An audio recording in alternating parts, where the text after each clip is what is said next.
Well, let's hear from the Prime Minister now. He's been visiting a hospital in Hertfordshire, but he's been speaking about migrants.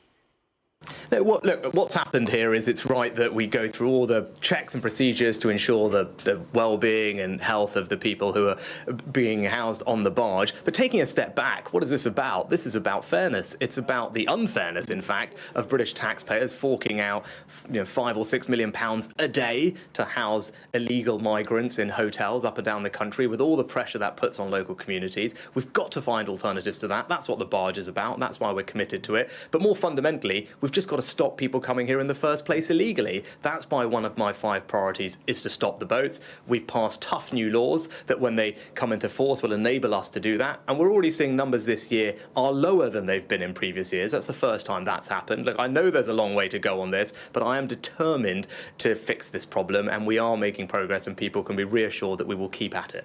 There's been a social media trend for young people gathering to allegedly steal from shops in London, in Oxford Street. Who's in charge of our teenagers nowadays? Is it parents, police, or should TikTok and other social media channels take a tougher role? Yeah, look, this obviously happened while I was abroad. I'm not going to say it's appalling. I think criminal damage, criminal behaviour is unacceptable, and I fully support the police in bringing those people to justice. And I want anyone watching who's thinking about this, see something like this, to know that they will be met with the full force of the law, because that type of behaviour is simply unacceptable in our society.